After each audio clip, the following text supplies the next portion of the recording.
Hey everybody, Doug here from 2 Plus Tough. Please let me know if you can see and hear me okay. But welcome, regardless, to a live painting stream with me where normally when I do painting streams, there's always this point in which you have to stop and kind of just let things dry. And I'm hoping that we can knock out some hobby progress because I fell behind again, but that's all right. We're going to knock out some hobby progress. And then in between drawing times for things, go check out some community news over on Games Workshop because, man, there's a lot of news today, and a lot of it is very interesting looking to me, and I hope it is to you. So, we're going to talk about their holiday bundles page as well as the previews for the upcoming Dawnbringer Crusades. So, what I have in front of me here, because like I said, it is a painting stream, I have basically the next bits of conquest stuff that I want to focus on. So, I have a unit of longbowmen and a knight and a lord on pony for my 100 kingdoms. And it's kind of hard to call it the 400 point expansion because the heroes, the lord on mount, they don't have a points cost. So I'm just going to assume that's enough to warrant, moving on to the next section. But over here we have a unit of initiates, which is half the models have these gigantuan rock shields, and the other half fit right behind them and can poke through. And in First Blood, there's some great rules for that.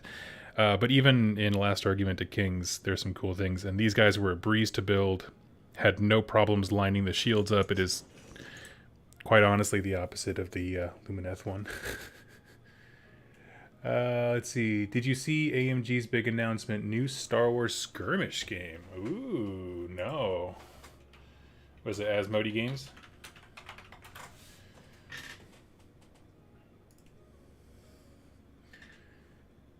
I don't know where I would see that. Let's see, Asmodee.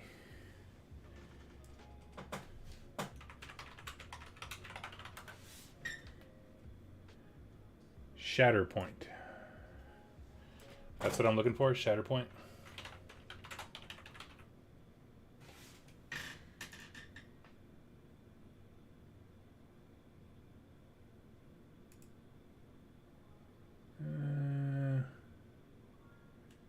No, I don't think that's what I'm looking for.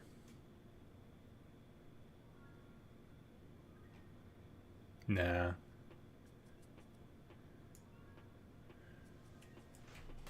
AMG.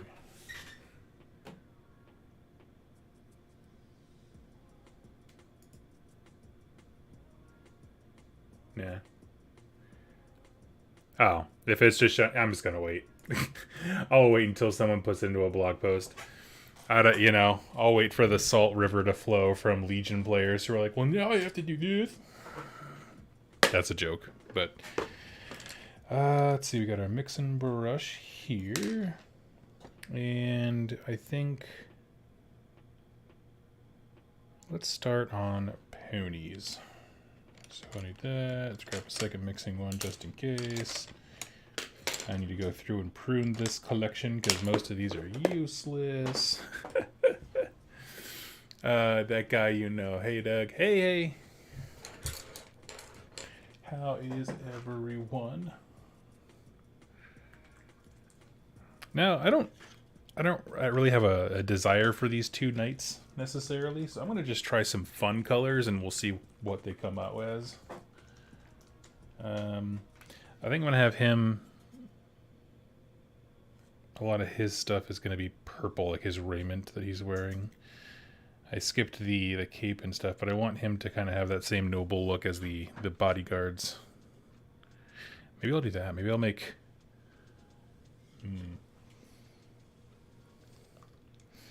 Actually, I'm going to stew on that.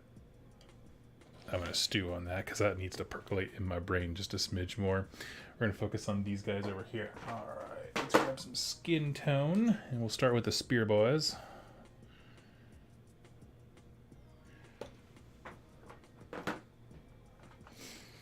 I'm going to start by tracing their... They have these, like, work aprons on. And, my store is starting our Conquest Escalation League this Friday. Nice! That's awesome.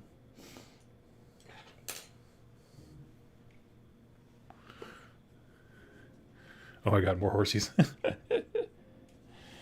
Mainly because I got him as part of the starter set because it comes with a noble lord on horse and a few knights, and I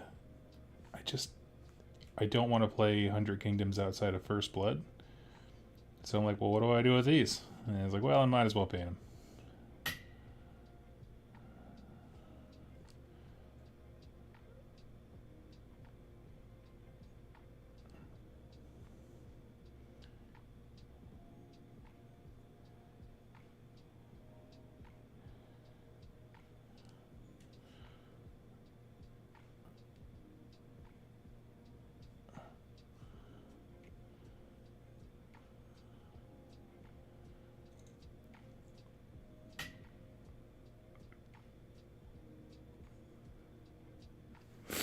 Wargamer Willie, oh, thank you. More milestones, yes, yes, yes. How are we doing? We're doing good. We're just hanging out. Pretty soon I will pan over and we can discuss some Age of Sigmar boxes. Just wanted to get this started here. I like to give contrast paint a little bit more time to dry before I start attacking it with highlights and stuff.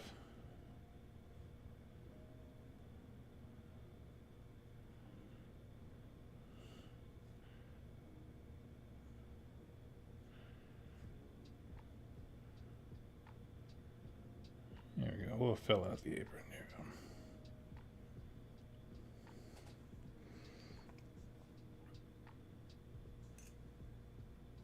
we go. I want to do one test guy first to see what I like, and then we can go from there. Now, my overall Dweghome scheme has involved a lot of blue. That's kind of the... So that the sorcerer side of things has a blue theme. What color should the religious side, the Ardent Creed, have?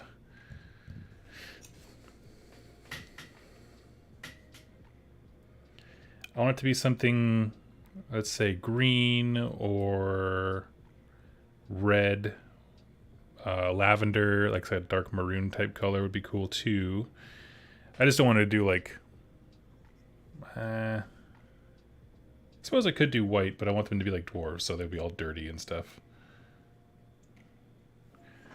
I don't know. Let me know your thoughts. What color should this particular type of Dweghome be? The religious sect.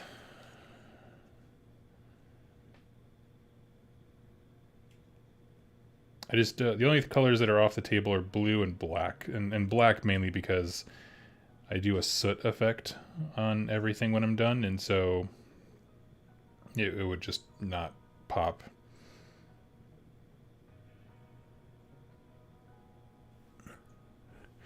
Wargamer Willie, oh, thank you so much. Thank you. Love the live streams. Oh, thank you, dude. I'm trying to be more constant. The world's gone crazy lately, and I just needed a little break from the streaming.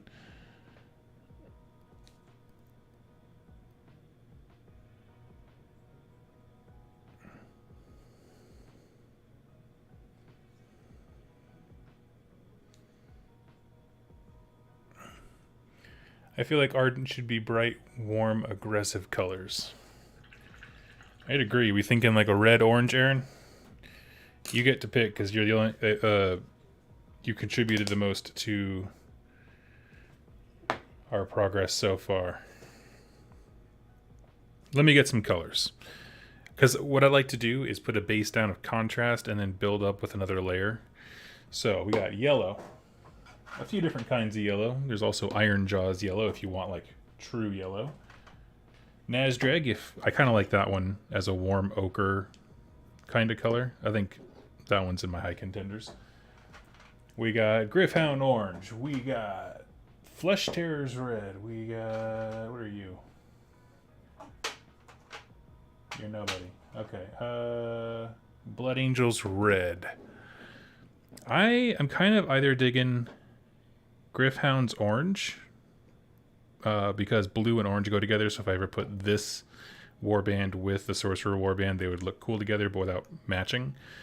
Or I really like Nazdrag Yellow, actually. I love Nazdrag. Yeah, let's do that. Let's do that. We'll try a guy out. We're not committing to anything anyway. He's a demo model.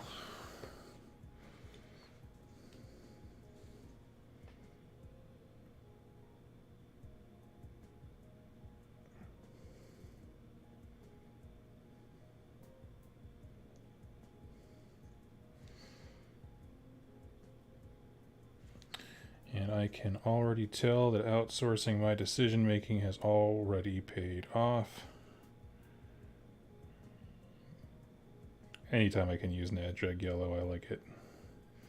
It's just one of those colors. Do you guys have one of those colors? I like this and snakebite leather. It has never come off my paintbrush and onto a model in a way that it displeases me.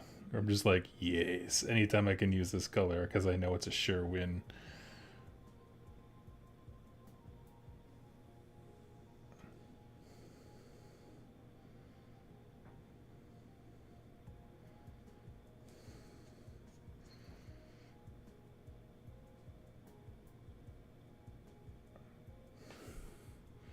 Plague Bear is a oh yeah, Plague Bear and Gorgrenta are both great choices. I'll have to go look up online what's supposed to be this. It looks like a pelt, but it almost looks like scales, but I can't tell.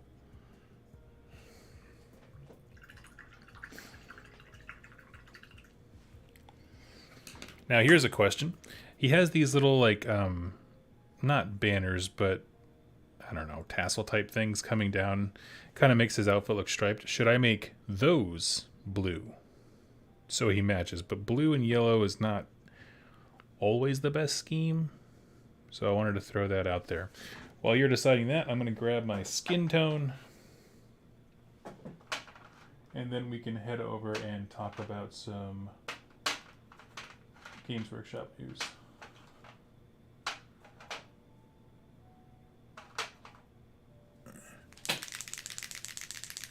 GW paints, I have to go with the Fang. Oh yeah, that's a great one too. That's a nice solid pigment. Blue and yellow can look Walmarty sometimes. It sounds like a wonderful Blood Bowl team theme.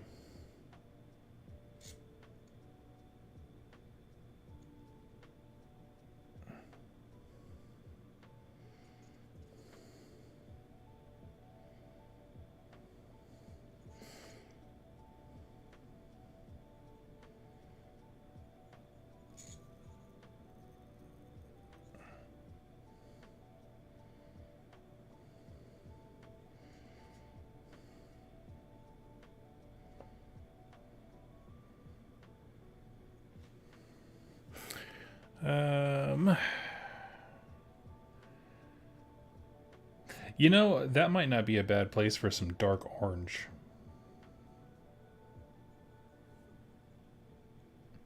Where it's still in that same palette of warmth.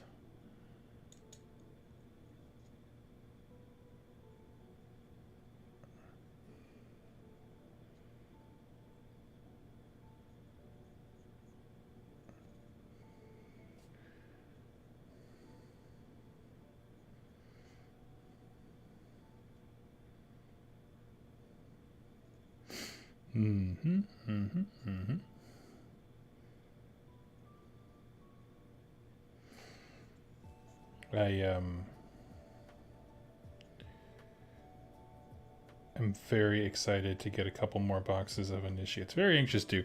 So I prefer First Blood, but it seems like a lot of the local blood that we are getting is a bit more interested in the rank and flank style thing, which is fine. I like it too. It's cool. It's just not... I like the convenience of smaller games. But it has been really cool to start seeing new folks getting into Conquest locally. I can be like, yes, just let's go get a pickup game. That's a thing I've never been able to do.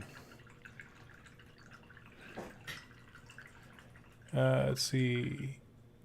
Hey, Kesman! Awesome work on the Harvest Moon video. Oh, thank you so much. Your comment made my day.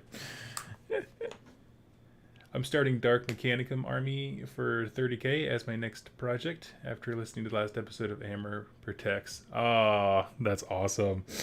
I'm so glad you enjoyed that.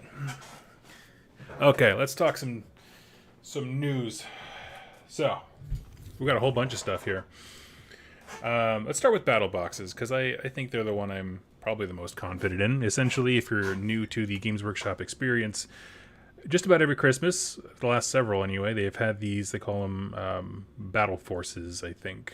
And the idea is a thematic grouping of models that are overfluven on their shelves, I would imagine. So they repackage them, turn them into winter savings, and really these just act as a great way for you to start a new army next year. So, you figure out which one you like, pick one, get it for Christmas, January, new army, new you, new year, everything. So they're not necessarily meant to be like, these will not stay around at all. So if you have any interest in them, get them. They are not long for this world. They might show up on some random hobby store's shelf 10 years from now because someone uncovered a closet full of old inventory, but that's about it. So let's go through all of them here. We have the Daughters of Cain starting us off, and the Slaughter Coven is made up of a Slaughter Queen on Cauldron of Blood, which of course can be, there's a bunch of builds for that. 5 Melusai, a unit of Kineri, so that's the Bat Girls and then Snake Ladies. And let's see, 5 Doomfire Warlocks. Those are they're tortured men that are allowed to have cavalry, and 10 Witch Elves who can be built as 10 Sisters of Slaughter. What I would say is, if you are starting a Daughters of Cain army, there's no better box. It gives you a smattering of literally everything in the faction in terms of, if not enough stuff to make most units, you get exposure to just about all of their major model kits.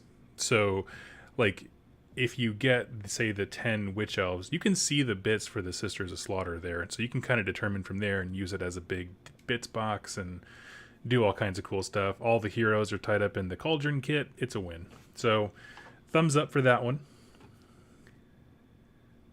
Odd they didn't include a Hag Queen or Medusa on foot, given you can build this Slaughter Queen. Well, you can, which can ultimately be built as a Bloodrack Shrine or a Hag Queen on Cauldron. So that, I would imagine that kit comes with, it would have the Bloodrack Shrine. So you would get, man, how many heroes do you get out of this box? Someone who's a Daughter of Cain player, tell me. But yeah, they just didn't write it out. This comes with a ton of hero options because of all the parts in that kit. Next up, Auric War Clans, my boys. Let's see what we got. So this battle force includes 2 legendary heroes, Swamp Boss Scumdrek and Gobsprack the Mouth of Mork, who can be built as a Snatch-a-Boss boss on Sludge Raker Beast and Kill a Boss on Corpse Rippa Vulture. So it comes with both kits in their Cruel Boys range that have named character variants, but they make it very clear the bits you need to build them as whatever you want. There's generic options. They're leading 3 Manskewer Bolt Boys and 10 Gut Rippas. I feel like this is the sweepstakes box when they're like, we accidentally made too many heroes for a faction, and we didn't do the smart thing of locking them behind a single kit, like in, I don't know, Fire Slayers with the Magmadroth or Daughters of Cain with the Cauldron. So they're like, we just need to push these heroes so bad. Because my thing is, even if you wanted to start the army, the only incentive to do this box is if you know you want to do Cruel Boys and you specifically wanted those 2 heroes. If you remove either of them, the value of this tanks, because there's not enough infantry to get you to really enjoy aspects of the game. Like the Daughters of Cain one, right? All of these things have build options, but they let you experiment with different aspects of the game, different kinds of movement from the Kineri, ranged and melee from the Snake Ladies, cavalry, foot infantry, large monstrous creatures with the Coven. Whereas I look at this and I'm like, meh. Oh, Aaron says this and Stormies is the perfect for adding to Dominion. That's a great way to look at it. That's true. Okay. I'm letting that sink in. I'm trying to think of the contents of Dominion again, which is still very accessible from a lot of stores. 10 more Gut Rippas, some ranged. I could see that. If you got into the game last year with Cruel Boys, this would make absolute sense. That's a good call out, Aaron. Corey, I'm happy with all the X-Mix boxes, except the Cruel's Boys box. It feels so lackluster. I just like getting a ton of dudes. Like, dudes, not men, but like just infantry models, cavalry, whatever, just a lot of different things. And now we come to the Gloomspite Gets box, the one we've seen every year. It's kind of like that pair of socks your aunt always gets you. I just feel like every year there's a different Squigalanche box, and I am very okay with that because this year it worked. My buddy Ned, who has come onto the channel before talking about Horse Heresy, and I guested on his podcast, he saw this and was like, build me a list with this. And so I did. I said, it's probably not terribly great competitively, but I think it has some teeth for scenario play. And more importantly, we have a really good rapport in terms of the kinds of games that we enjoy. And like sometimes we make dumb choices just to laugh at things. And so I think the list that I made him would be a fantastic counter to my Bone Splitters. So that's kind of how I was approaching it. Essentially, I just did the Stampede, which comes with a Loon Boss on Cave Squig, 2 of the Mangless Squig. Those are like the big monstrous creature things. And I had him build one of those as a Loon Boss on one, because then you can give him all kinds of cool items. 2 Mangler Squigs, 10 Squig Hoppers, which are your basic ones that are also built as Boing Grot Bounders, so that's your slightly cheaper and or elite cavalry on Squig, and 12 strong Squig Herd. And a Squig Herd is your bottom barrel infantry when it comes to an all Squig list. It's very fun. It's all random. I love the idea of Squigs, the Squig Hoppers, I believe. No, Squig Herd.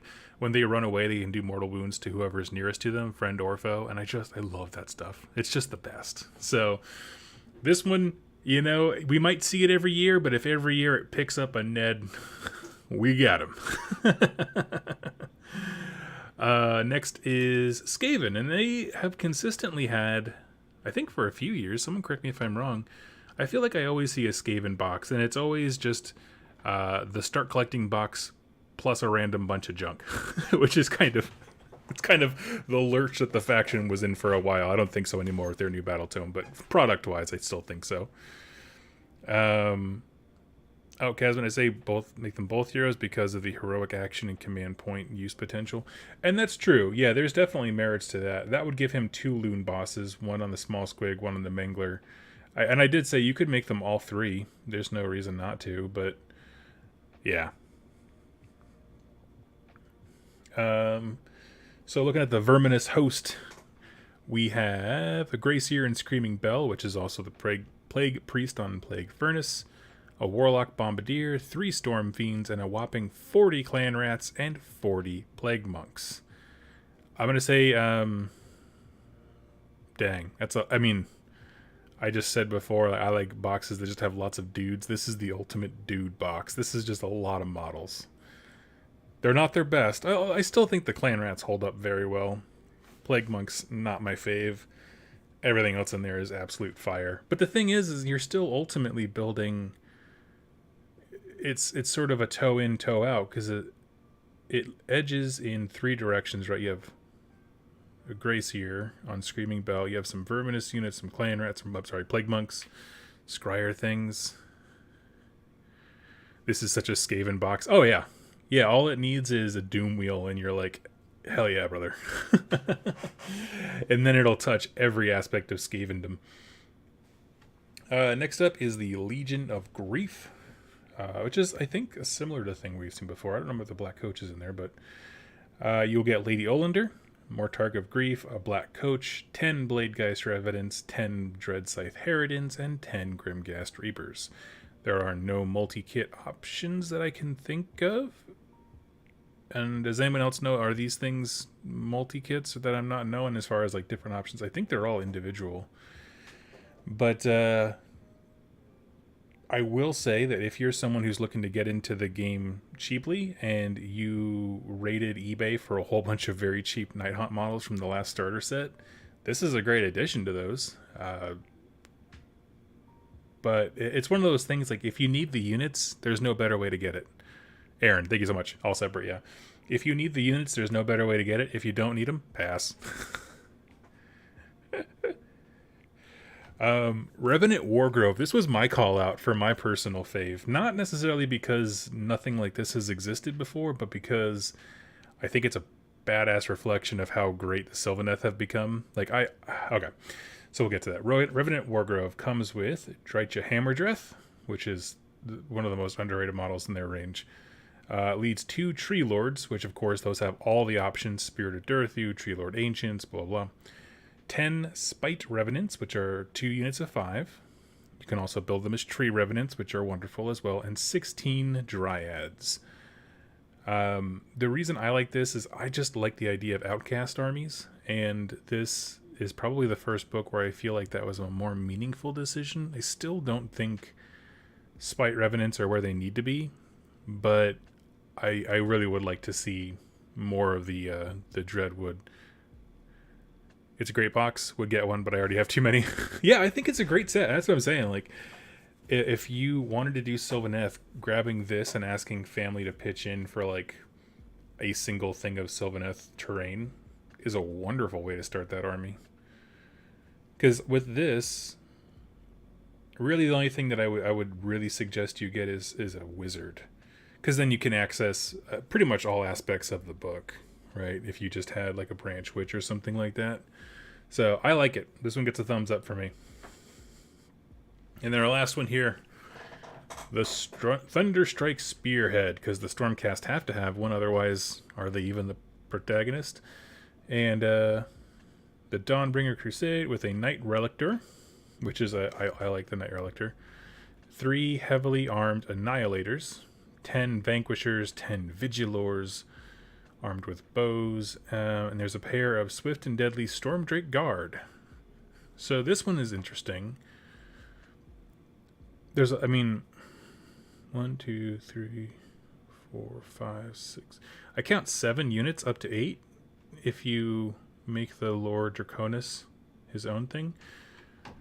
1, 2, 3, right? Because you get 10 Vanquishers, and each one of those are units of 5 base. So 5, 2, 4, 5, 6, yeah, 7.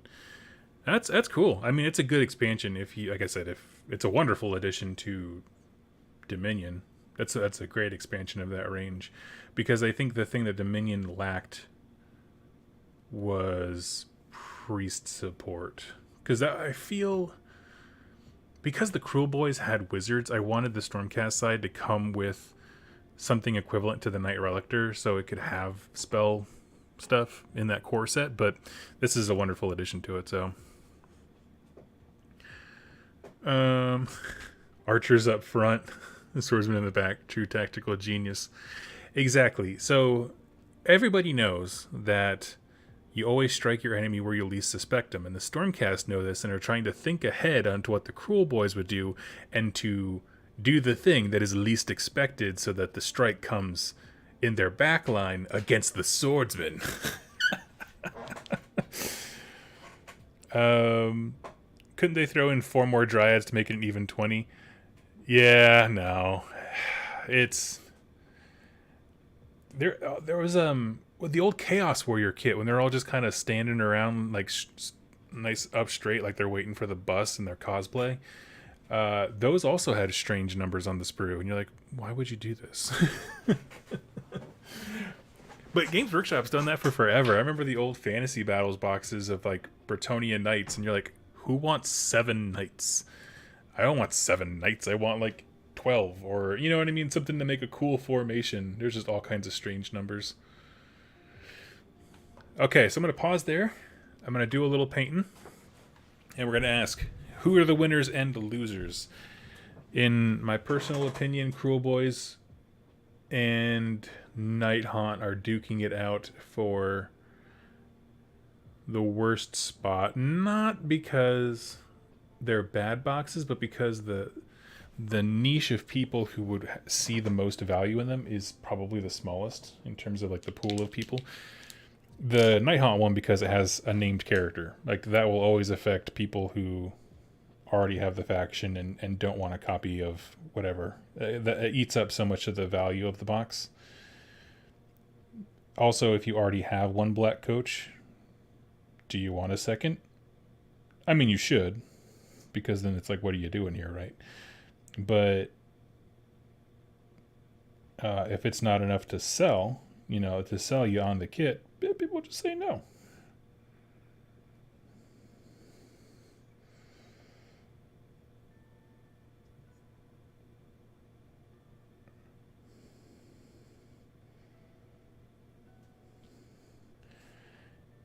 I think in that regard, probably the Nighthaunt is the worst one off. Again, not because Nighthaunt's bad, but because the box is so specific. My favorite...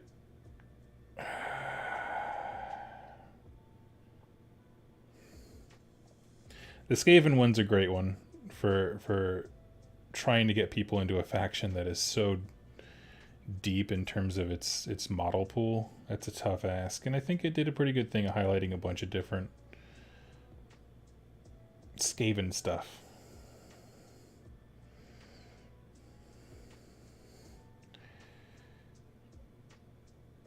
I do have a soft spot for the Sylvaneth one because since their new book, it's the closest I have ever wanted to be to actually playing a Sylvaneth army.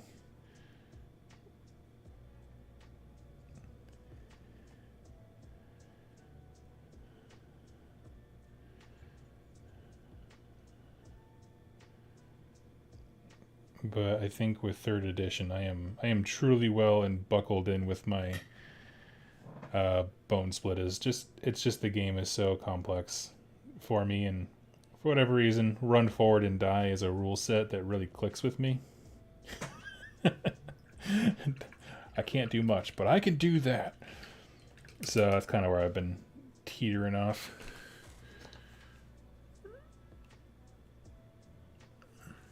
Do it, join the trees.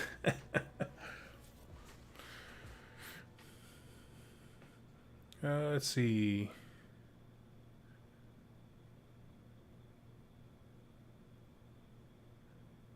All the 40k boxes have named characters in it. I do not care for that at all. Oh, I didn't even really look at those. I do love that you get 1,350 points for Sylvaneth. Yeah, exactly. I mean, they're wonderful boosts, and they're, I mean, relative to buying all the kits separately, good deals. That's a bit relative, of course, but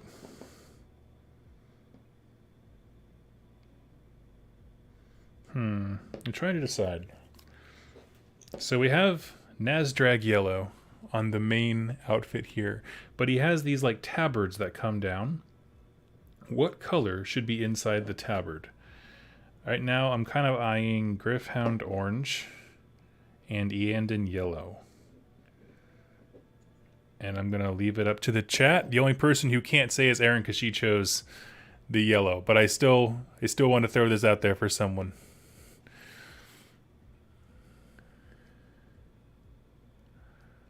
Corey supports the orange. All right. What am I painting? So these are a unit from... I would go for the red. Oh, that is an idea.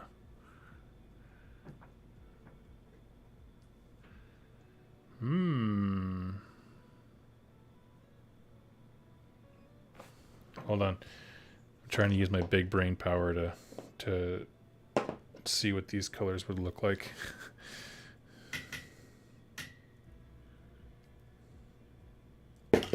Oops, sorry.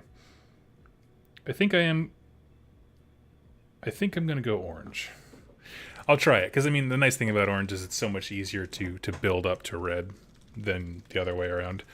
So I guess I could go the other way. I like red as a color to paint.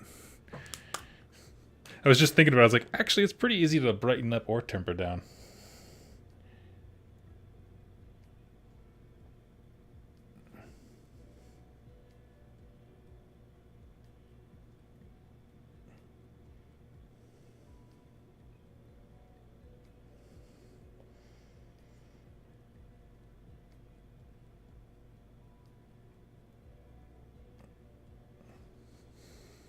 I like it.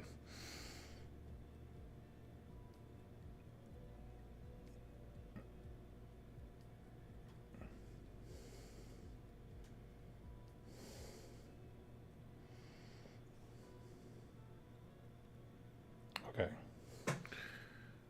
Yeah, I like that a lot. Already lunch break over. Back to it. Take care, Fred.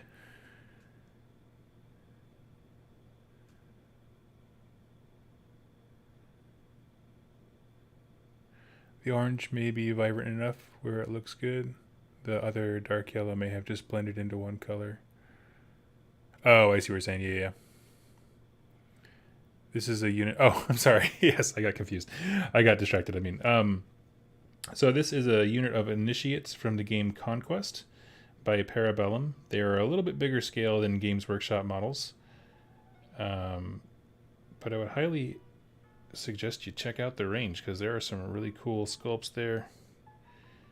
These guys make up half a unit. They have the spears, and the other half of the unit are these big guys in the corner that have mega shields.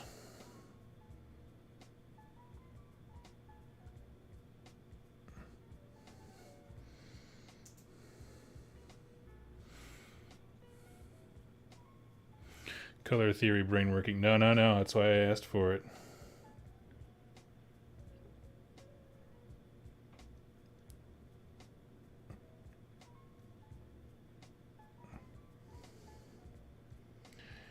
My wife and I lately have really been watching a lot of what's his name, Bergen Golfed or something like that. He's an art restorer, and there is a little patch of like scales or fur or something. I'm gonna make that red, just to pop. But anyway, and the amount of care in which he takes to like talk about color balance and like I can see all the colors that make up this blue. I'm like, I don't have that superpower. That sounds like sorcery.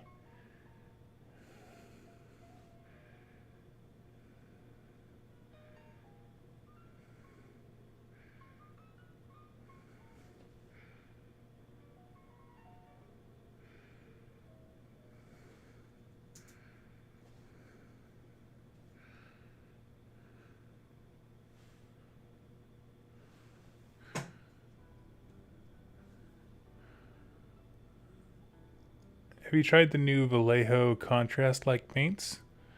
No. No, no, no. Actually, I'm pretty limited on the kinds of paints that local places supply. Really, the only things I have access to are Games Workshop, Army Painter, and like the base Vallejo range that I could get at like Hobby Lobby or something. That kind of stuff.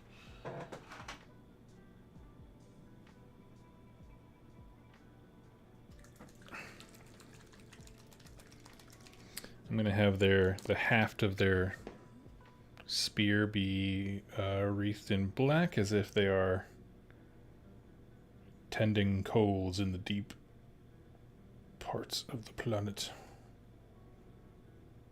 So the story behind these dudes, in case anyone's curious, the whole thing is that they're on this like religious quest to dig down to the center of the earth where the primordial god of war rests.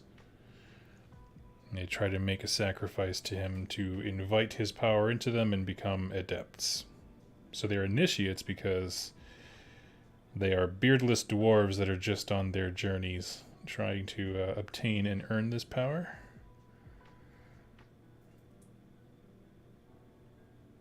But they make for a wonderfully interesting unit.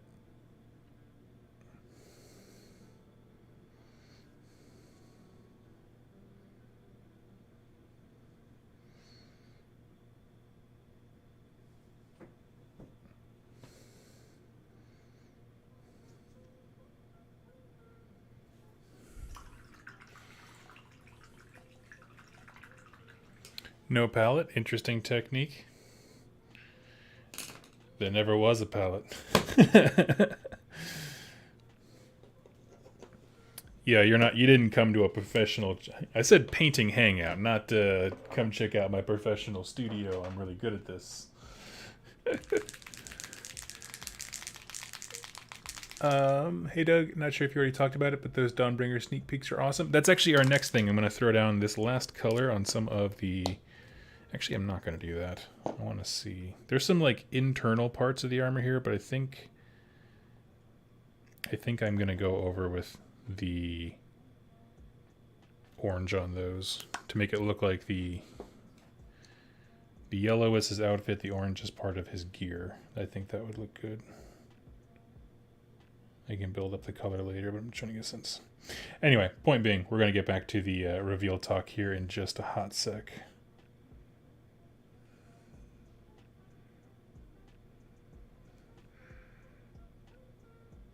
We just finished talking about the holiday boxes, so we will cover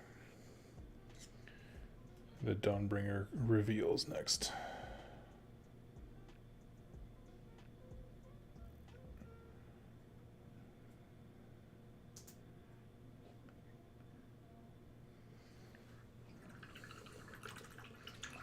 I like him. He's turning it out. I'll see a real picture of it once I get the kind of the bigger details cleaned up, but for what he is right now, I'm thoroughly liking this guy. He has like a lot of warmth. I want to put some of that warmth into the shield guy too. I think they'll look great ranked up.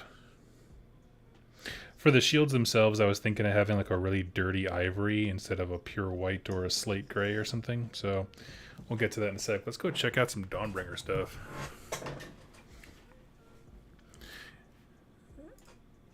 Okay. So this article is totally new to me as well. Before I jump into that, we got a message from Kano. KO. Still can't decide what Death Army I want. Thinking Night Haunt or Flesh Eater Courts. OBR and Soul Blight are not that interesting. I tend to agree with you.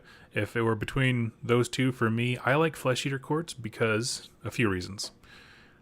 Dang near everything in the faction is multi-kit. You can buy 2 to 3 Stark Lightning boxes and have an entire army. Like, I don't just mean a playable 2,000 points. I just mean like all your options. So much of it is internal multi-kits. And then also, even if you know, the other 2 options or whatever like that for kits that you don't build, that's bits. And so you can then kit bash cool heroes and do all kinds of stuff. So I personally, I like Flesh Eater Courts more between those two, but I can't tell you. Okay. Dawnbringer previews. Peek at the panoply of protection worn by the Signies of Sigmar. Warhammer Age of Sigmar is gripped in the feral claws of the era of the beast, and against this backdrop, mortals are undertaking great journeys to reclaim territory and found settlements in the name of the God King Sigmar. These are the Dawnbringer Crusades, huge logistical and military operations bringing civilization to shattered lands. Welcome to the latest Dawnbringer preview, the latest in our ongoing look at one of the game's most anticipated factions, the Cities of Sigmar, who put the mortal in mortal realms. Yes, that is exactly why we are all very excited. I'm going to save this picture for a video later. We had a glimpse at the accessories with their weapons, but now we can reveal the shields and armor that these people use to protect themselves in the harsh wilds beyond their walls. I believe it's Seb Pirbay, I think it's how you pronounce that. Someone please correct me if I'm wrong. A senior designer at Warhammer Studio offered his insight into the decisions behind the designs. Thank you. I need this because I don't have the artistic eye, so whenever someone can explain it. Let's just do a quick look at these 3 shields here. So I love the one on the left for the wood texture and also the nice clean placement for us to put iconography, heraldry, whatever on the shield. The center top one is cool looking. However, I am less a fan of designs that leave no room for like individuality. Like I like how the other ones have spaces for our own decals and stuff, because then you can go online and find whatever decals you want. It's a bit harder when it's like fully every detail is fleshed out. And the one on the right seems like a very classic Warhammer Fantasy Battles. When I think of the Garden of Moor set, the funeral terrain, it looks similar to this, the little skulls kind of tucked in. And so this is their senior designer. One of our main goals is to show the mindset and culture of the Cities of Sigmar in every item they've produced. Whether it's a breastplate, a shield, or even a bag or bottle, we want to show a certain fashion and level of craftsmanship rooted in their culture. His quote ends there, and I'm very curious because that has not, up till this point, been very well defined. So I'm hoping as a design studio, they have better defined it. Just because the range eclipsed so many different types of models and stuff. While the realms are entire civilizations of aquatic elves and sinister specters, the free cities are a little more down to earth, and their equipment reflects that. The materials shown, such as wood, metal, cloth, and leather, are all chosen and rendered to make the cities feel relatable compared to the other factions in the mortal realms. The overall silhouettes are simple and many straight lines of robust proportions, showing the users are resolute, determined, and sturdy. Nice. It would not surprise me if this was a mounted knight hero, and this hand either went to hold a shield, or I guess it could be a guy on the ground with a shield in front of him. Okay. Very nice. Oh yeah, that would make sense. This would be the horse's butt armor. Right, they always have that. Within this austere silhouette, there are more ostentatious designs which tell many of these people are proud and wealthy too. We are carefully setting a level of wear and tear that communicates they've been through storms and battles. These soldiers are exhausted, but still standing. So that is that's it. That's our preview. So we have shields, pieces of armor here and there, and then whatever these are, canopies, looks like horse butt covers, mud flaps, if you will. I'll leave the picture there for a bit. What does everyone think? Any strong opinions? Let's start there. Because I'm going to say I don't have any strong opinions. Which I know is the opposite of what a YouTuber should say, but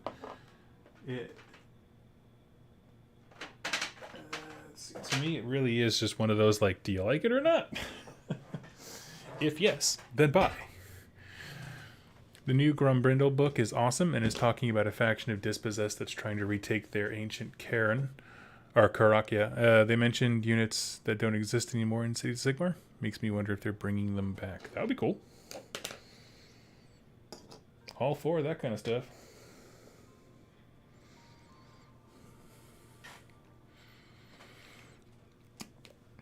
Yeah, I'm a bit interested to see, because like the last time they did one of these like update bulletins for like the design stuff, it was the Sisters of Battle, the Adeptus Sororitas for 40k. But the thing about the Adeptus Sororitas is that was always meant to be a coherent army, like it was a range unto itself.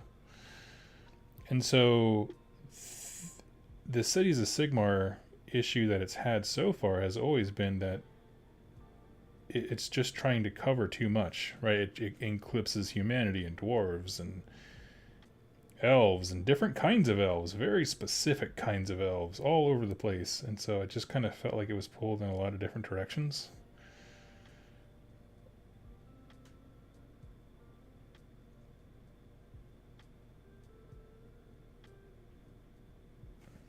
So I wonder how that will affect our previews. If at all. It might not, but it's hard to give details when things are so, like, crazy different.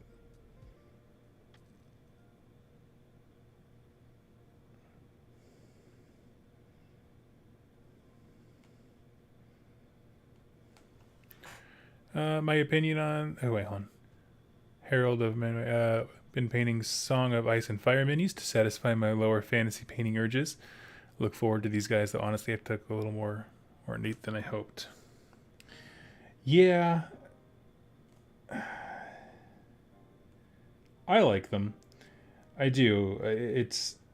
I think without context, because like part of it is, as they pointed out in the article, everything should look worn and torn.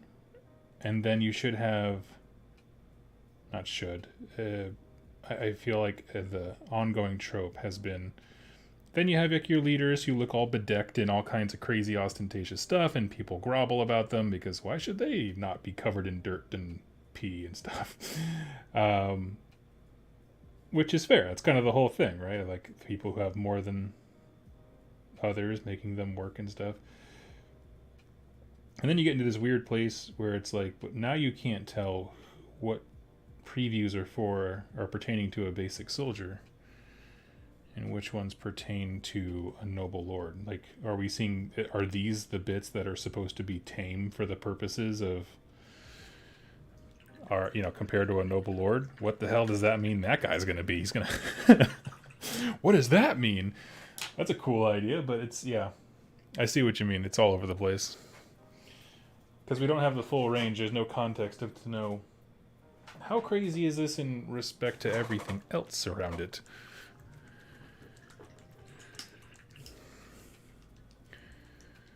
Let's see. My opinion on this, I hope they keep sharing more of these design insights. Oh, absolutely. Yes, I would absolutely love to see it. I wonder if these will be upgrade sprues. I hope not. We can put some of that plastic to bed. It served us well. It didn't go gentle.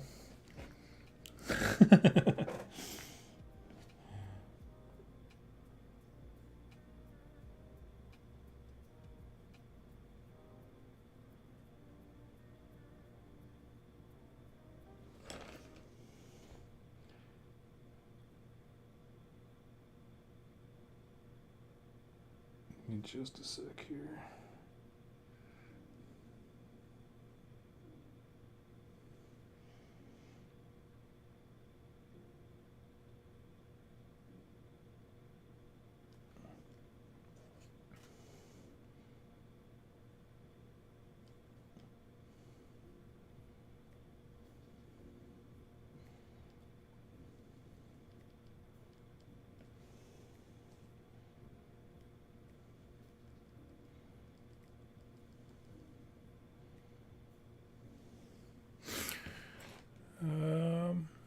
All those poor fidgets of that in army. I know. I want that kit to really have a home. Talk about good model kits. That one has served Games Workshop so well. What if we just took all of our most ridiculously cool bits and put them into one kit?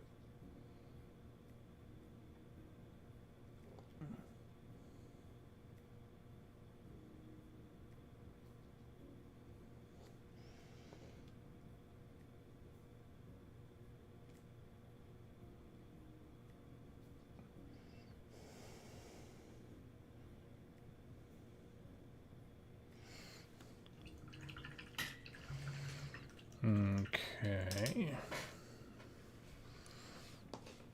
Where is Kislev Flash? Just gonna pick off these last little bits. Love the design of the Sigmar stuff. The blend of antiquity and gothic medieval style, plus little magic tech. Only hope is that they are distinctly AOS. I agree. That's always been my thing. Is if you're gonna change something, at least make it interesting. I mean, come on. What are we doing here if not that?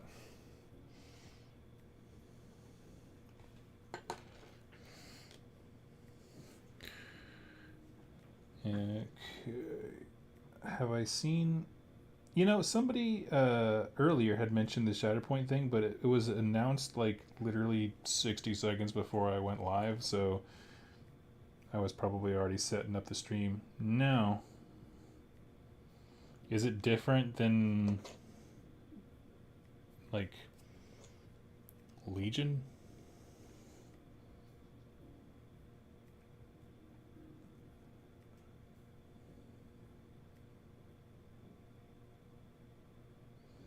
I think that's interesting that they decided to announce that, because it's been a year of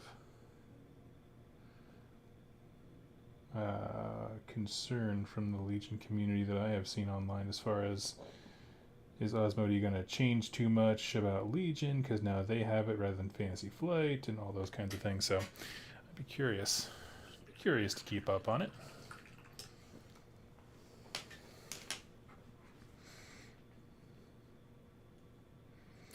So now what I'd like to do with this guy is I'm going to throw on my thin down wash of Nuln Oil on just the clothes, not the skin. And I think that'll help a lot with the shadows and junk. But I like him. I like the way he's coming out.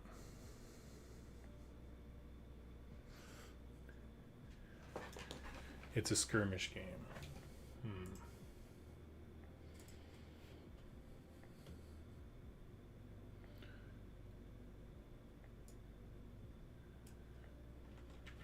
Let's see if I can find... I couldn't find an article because it came out way too soon before.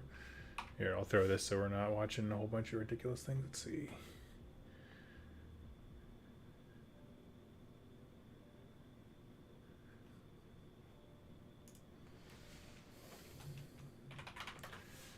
Game. Okay, Gizmodo just threw up an article here.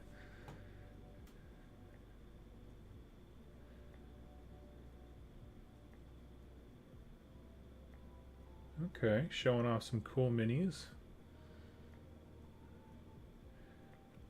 A new skirmish-style tabletop game set in a galaxy far, far away.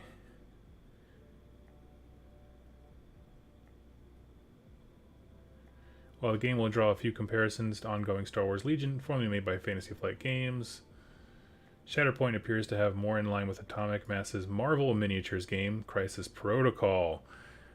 Now we're cooking with fire.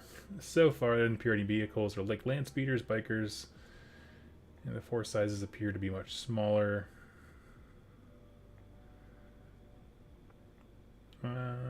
However, this is unpainted miniature, so you have to get your brushes. Launch of June 23. Okay. I'm fine with like the larger vehicles going away, but I still want speeders and stuff. Those smaller ones. It seems cool. I mean, I'm into it. Like, I like Crisis Protocol. That's for sure.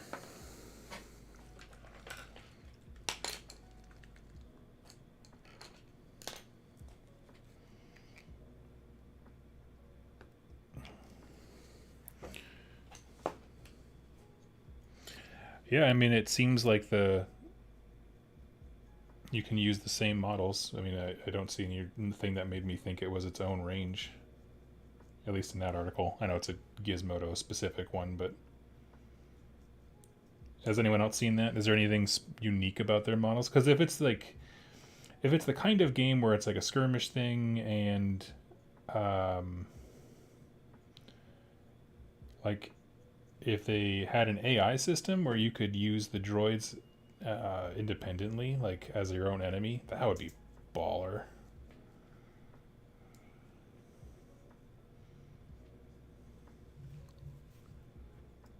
I mean, it would make sense, right? They have their own programming.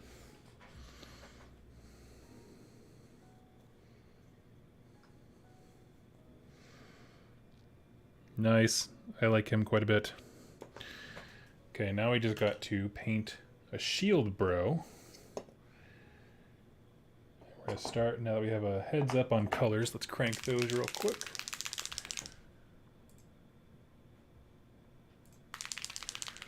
What do you guys think? Okay. So let's start here. Games Workshop Holiday Bundles. GW... What was the other thing I looked at? Oh, Dawnbringer Crusades. And Star Wars Shatterpoint. Which has your interest the most? Or is it the Conquest minis on the table? I'll take that too.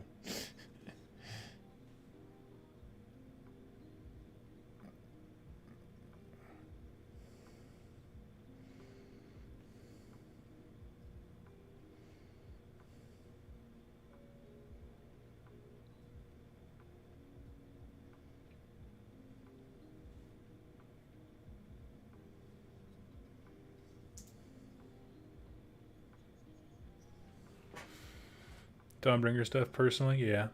Tales of Elethrian. Pretty excited about the Cruel Boys Battle Force. Amazing that they put 2 monsters I wanted to get anyway. Yeah, that's the thing. It's a phenomenal deal if it's what you want.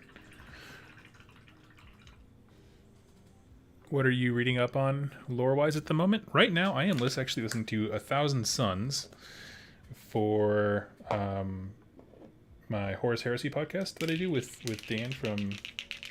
Almost knocked that over. Cubic Shenanigans. The Emperor Protects.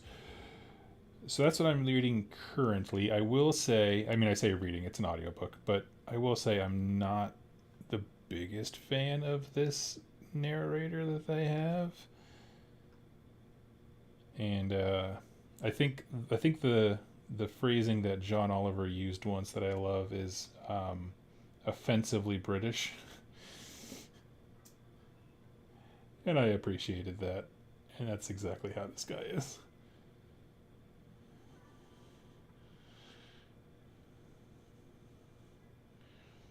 Where she's like, why do you sound arrogant in everything?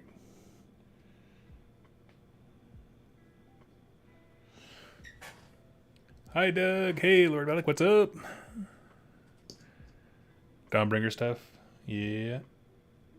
Squigglehanch. Yeah, Squigglehanch got a local guy, too, to actually make the plunge into AOS. He's like, if I buy this, can you teach me how to play? I was like, yes.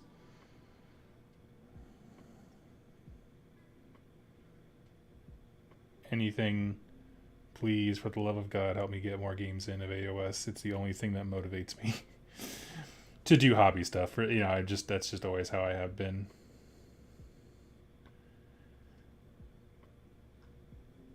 Just need to keep hobbying to stay motivated and enjoying a forest. That's honestly why I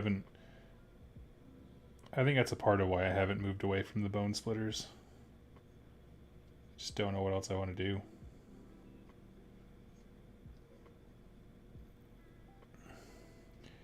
Don't have enough people locally to get a ton of games in.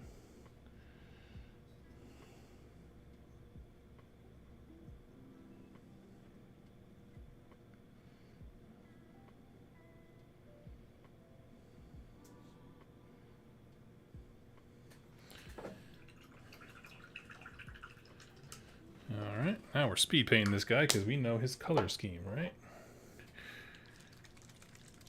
Stormcast for me. Looks like I'll get those models cheap passing on the store. Nice. Random question. Do you have the Slaves to Darkness Battle Tome? And if so, could you read the lore bits on the Knights and Warrior War Scrolls?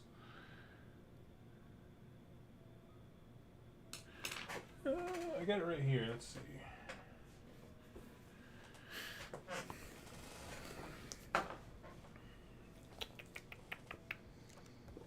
Code in the back is already used in case somebody wants to try and steal that. Okay. Lord Valdek, I'm going to read these, but I want you to mark this time in the video so you can come back, because I'm not going to go slow enough for you to write it all down. So, Chaos Warriors, those who comprise the rank and file of Chaos hosts are hardened killers all. Steeped in wanton cruelty, they have a life of danger and uncertainty, and that is how they like it. For it is that same adversity that keeps their sword arms strong and their wits sharp. Each day they are shaped by conflict, emerging from their trials all the stronger if they survive, their souls forged in hellfire and quenched in blood of the slain. These are men and women who have left behind their families, their frailties, and in many cases their humanity. Now the only embrace they feel is that of their all-enclosing chaos armor, each hex-blessed suit of plate mail, gripping their limbs and forming such a bond that in many cases it becomes impossible to remove ever again. Their faces are hidden by helms crested with horns like those of a demon.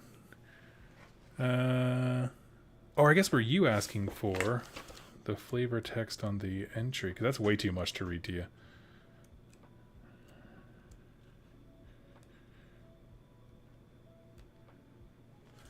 At least they used to have...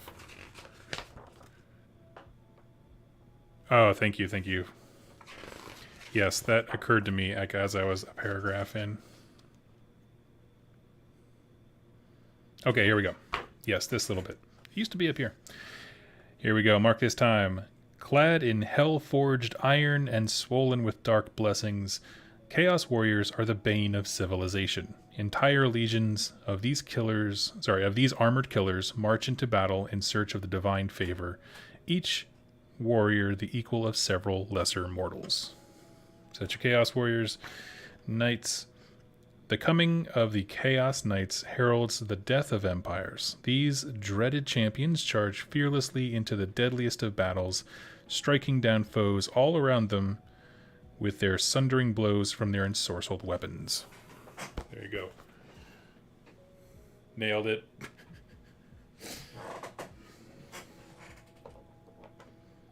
Only took me a while to figure out what we were talking about, what you were asking for.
Let's see.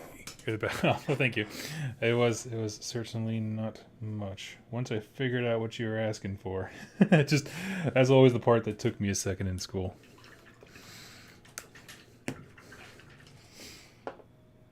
Okay, we'll do one more and fight. I'm gonna kind of pair off their skin tones, and I like to have a mix of skin tones in my army. So we'll move from. We'll do one pair of sword and spear and shield guys with Fire Slayer, and then I'll move to Gilliman, and then I'll move to... I actually use a thinned down Sigmar Black for dark skin. That's always worked pretty well for me.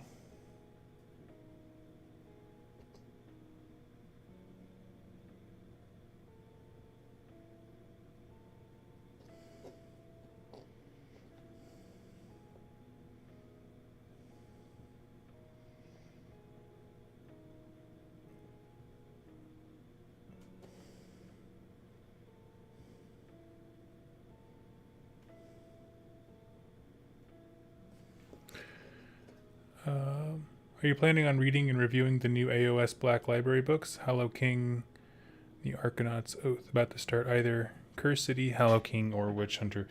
I didn't have explicit plans to. Not anytime soon. I'm kind of on a, when it comes to reading anyway, a little bit on a fantasy break. I just need to mix it up a bit, so I've been enjoying the 40k stuff.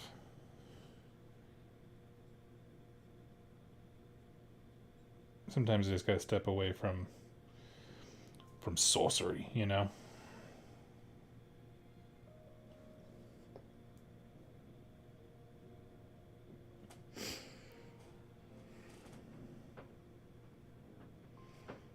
People are often surprised that I, one, don't read as much as they think I do. Never was a strong reader.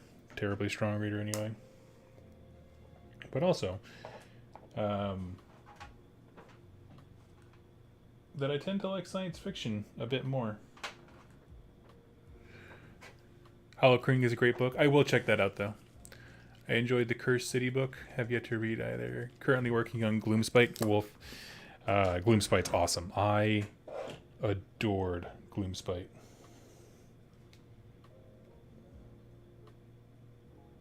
I think that was the last book we did for our book club, and I just absolutely adored it. I read it down to the wire. I was so behind on reading.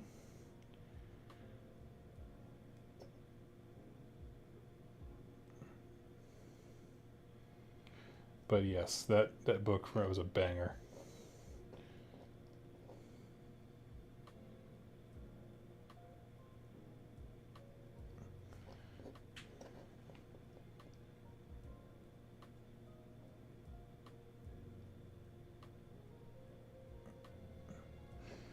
man, my buddy Ned's going to get into Gloomspite, and then I'm going to be like, man, I kind of want a Gloomspite army. You know that's going to happen, right? It's just bound to.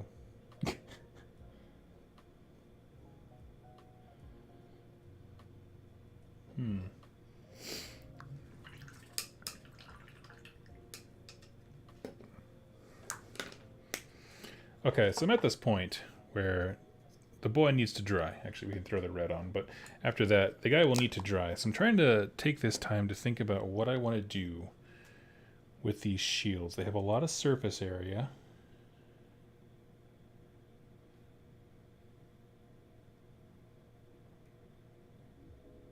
And I want to make use of it as, not a canvas for like a freehand painting, but I want to do something with it. So I'm thinking,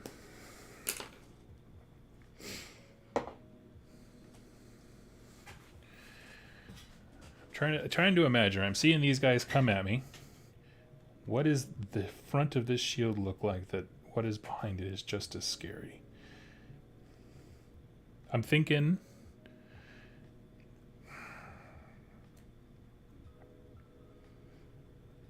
I don't want them to be necessarily. Well, yeah, I do kind of want them to be either yellow or orange, right? I mean, if I had this one in particular, if I had the back yellow and at least the cover around each diamond. Pardon me. What if for this one, the main inlay was yellow, the ring around each diamond was orange, the diamond themselves was like a ruby red, like I would do a metallic paint with red contrast over it. I think that would look really cool here. And then I'm thinking the straps and stuff would be brown, keeping the warm colors, but I don't know what I would do the border as. I don't really want to do black. Anyone who has assistance, I would be very, very grateful. But yeah, basically taking this same scheme, right? Nasdaq yellow and the bulk of it, outside the diamonds being the orange, inside being red, so it kind of matches their outfits. Buckles and stuff as brown, or yeah, straps as brown. Thank you so much. Some heraldry like on your slaves. You know, I never really did much heraldry. I kind of just did checkers, which I could do. I mean, they're certainly big enough. Although not really. If we look at the shield variations, there's not many, and most of them, yeah, like this, have a lot of buckles. So if we have anyone who's lead belcher,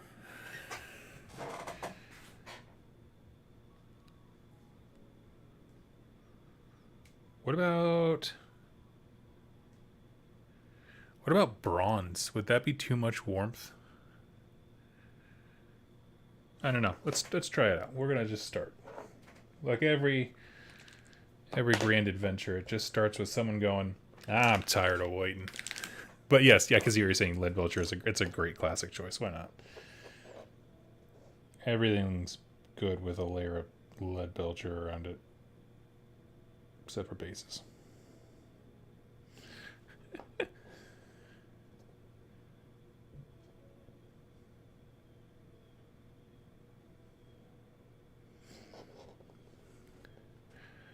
I'd use the same gray and metal as the body armor. That's a really good point. I'll do that. I think that's probably a very safe and smart bet.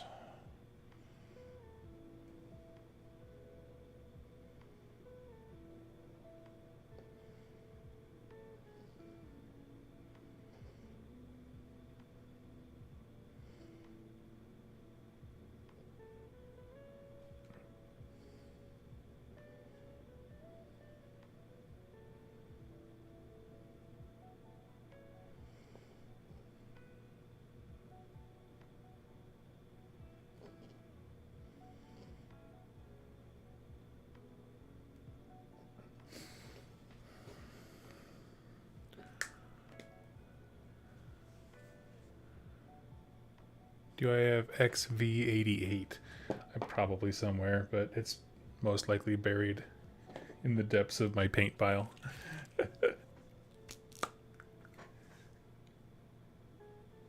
Yeah, Lord Valley. I think you're right. I think it just is a really good place to start. At least for this one, I can try different stuff on different shield variations.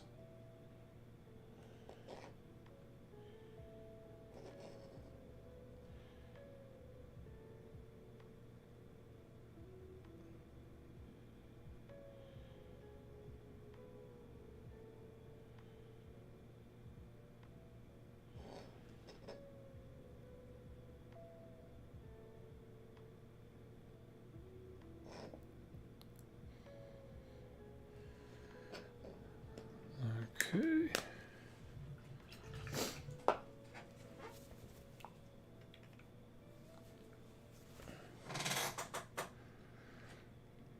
And let's see.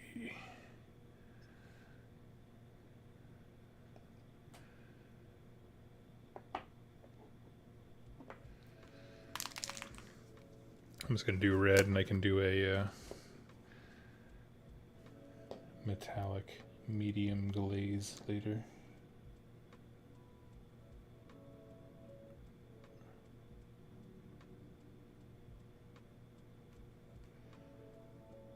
Oh yeah, she's a beaut.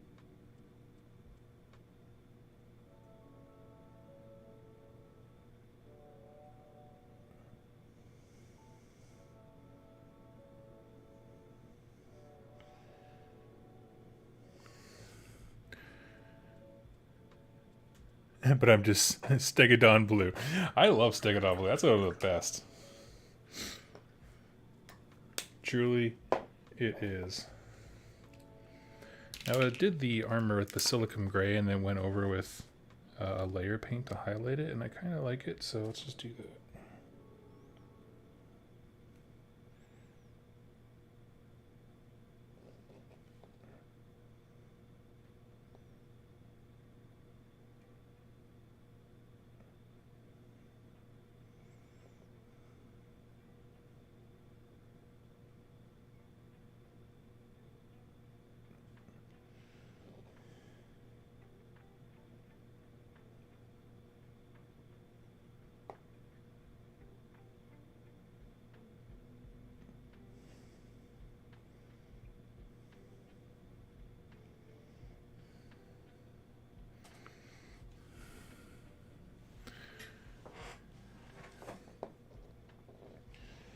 I thought about doing all of the bases on my orcs.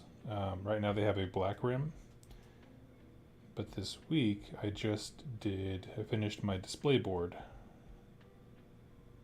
for my bone splitters, and so I was thinking, man, you know what? If these guys had XV88 bases, because I did that once, I think for my Maggotkin, I was like, man, if they had that, these guys would be looking so fly right now. But I haven't pulled the plug on it because I just don't have the heart to drag out all of my bone splitters and not rebase them, but go around the edges.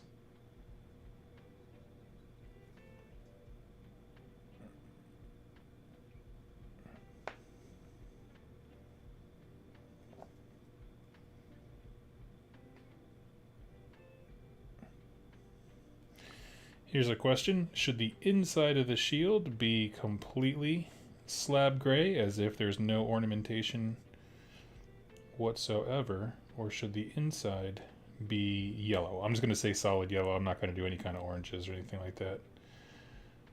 What says the group?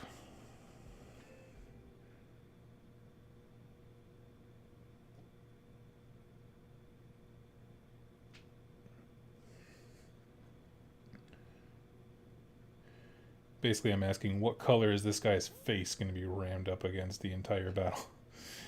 That's the only thing with these giant shields, where it's like, there's no good way to hold this. This dude is going to be face planting this big hunk of rock for hours.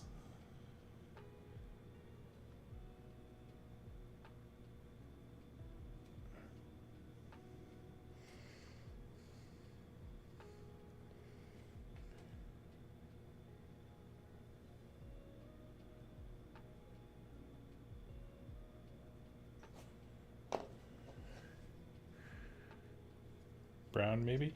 No, it is stone. I mean, I'm happy to paint it whatever color. Brown is a totally fine color. And it would go with the warmth, absolutely. But they are stone.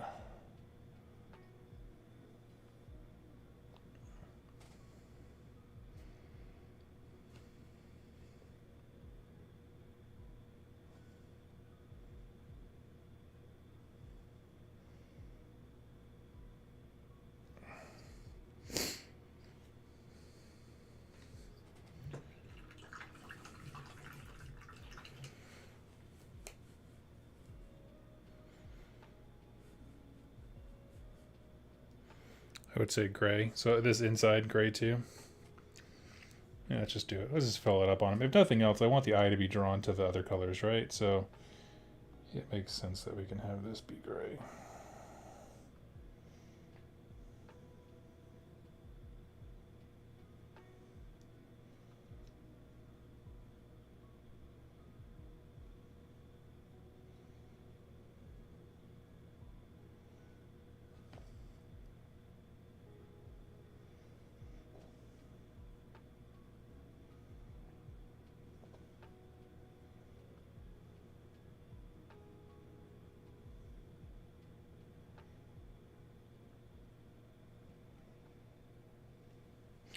I'm very excited because tomorrow, I think, my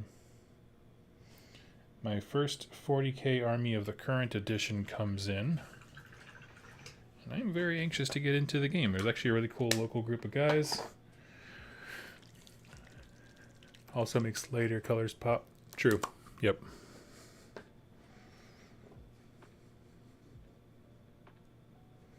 Of course I drop them.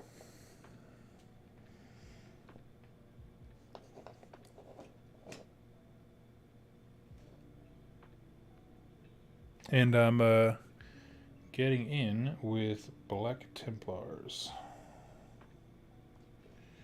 I had a buddy who wanted some terrain I was trying to clear out. I'm just going to go all over this place with this leather strap, and then I can come back and pick out the buckle later. And I knew I wanted to get into it. I knew I wanted to do Space Marines because I just wanted something simple that wasn't going to go away. So I traded some stuff for an Indominus box, and was going to do White Scars, and then before I had done any kind of priming or even finished assembling the Dominion box, another guy was like, actually, I'm getting out of 40k. I traded him some AOS terrain, and he hooked me up with enough Black Templar stuff that I'm like set for 40k for like an army if I want to play, which is like really quite nice.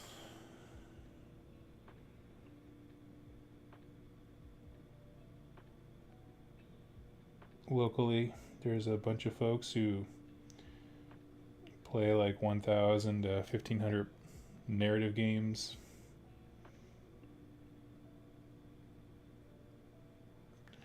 Like, that's my jam.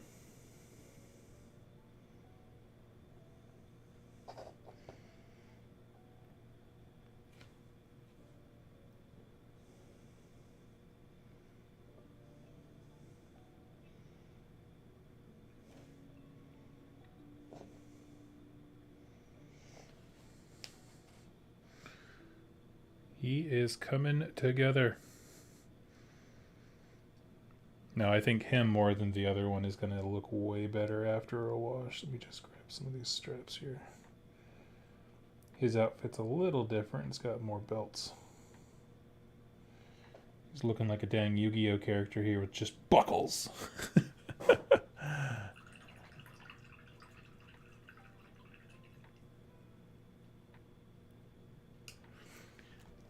Doug, in the most loving way, I'm mad you got rid of King Broad. That's fair. That's fair. That's fair. I love received. I just, you know, honestly, what it is, I think I've definitely said it here today, but much earlier, is just if I'm not playing a game, I have no motivation to do anything for it. And AOS has been so hard for me to get into that, like, honestly, the idea of stopping everything that I want to do with Conquest and games that I can play to paint up this Uber Gargant that I'm never going to use because I don't play in a lot of AOS games, period. And I don't know. It just wasn't something I had any interest in. I was grateful for them sending me one, and I did do the video, but the Rerolling One guys are also under NDA, and they will absolutely make fantastic use of it by crushing each other soundly on the tabletop. It'll have a better life there.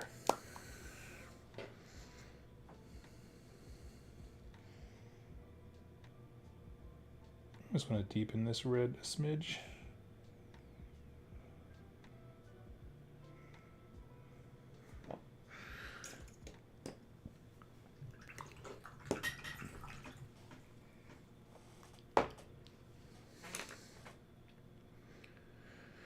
Oofed. Now I think I have one of the new hold rigs here because I love this model where he's lunging at the enemy as opposed to the old one where he's just standing waiting for the bus. I describe everyone a model who's just standing upright as waiting for the bus. I apologize if I said it a bunch. I'm going to have him be a hold rig following the Ardent Creed. So he's actually going to match these autumn warm looking warriors. So I'm excited about that.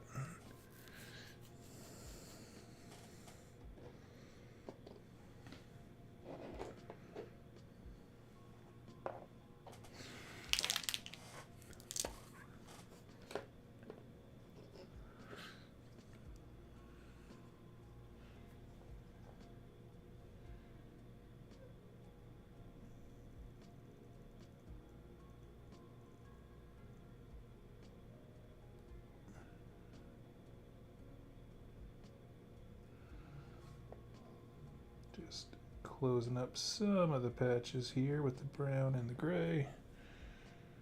Awesome.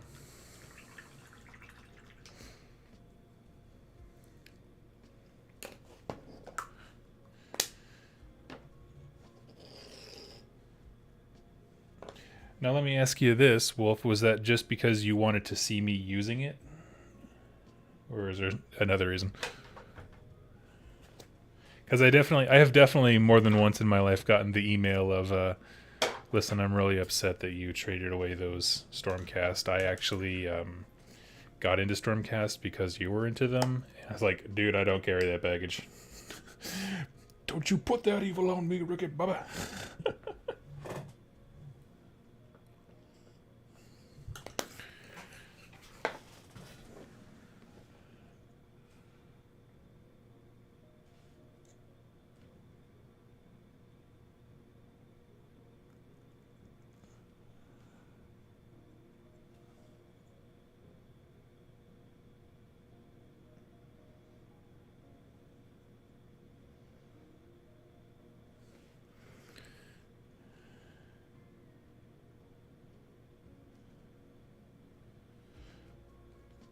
But if I ever need something, well, I mean, obviously I have my Rogue Idol, and if I do go to a Games Workshop thing, I'll just drop that for the Incarnate of Gur.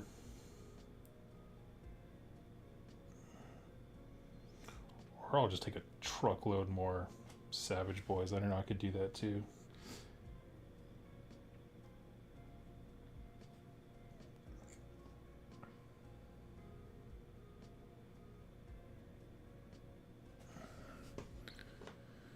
At this point, I am just grabbing all little bits and bobs that I can.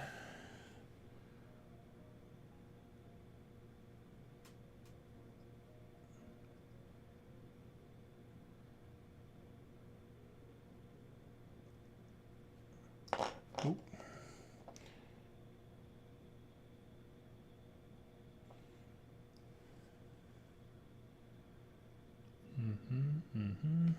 Let me just get these 2 dots here.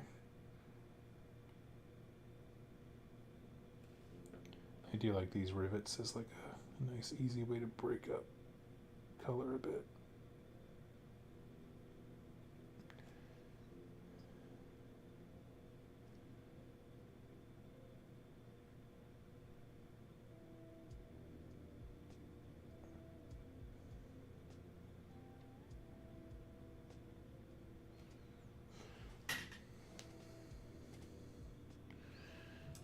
Okay, just need to get some brown on a side that I missed, and I think we're going to call him good. This will give us a finished test model for the next regiment that we are painting.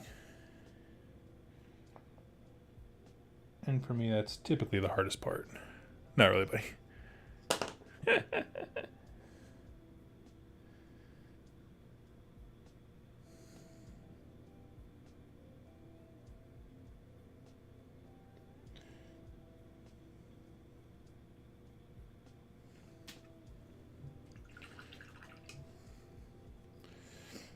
Well, I put the thesis statement out there. If you ever want me to commission paint, all you have to do is get me to want to play your army. Sell me a bunch of stuff real cheap and be like, hey, listen, when you're done, I'm the person you sell this back to. I'm not a complicated man. All right, friends, I'm going to go ahead and call it there. I love the way these guys are looking, full of warmth, full of color. They're going to be awesome, especially standing next to the cold blue of the sorcerer. So anyway, thank you all so much for hanging out with me, and I will catch you in my next live stream. Happy wargaming, y'all.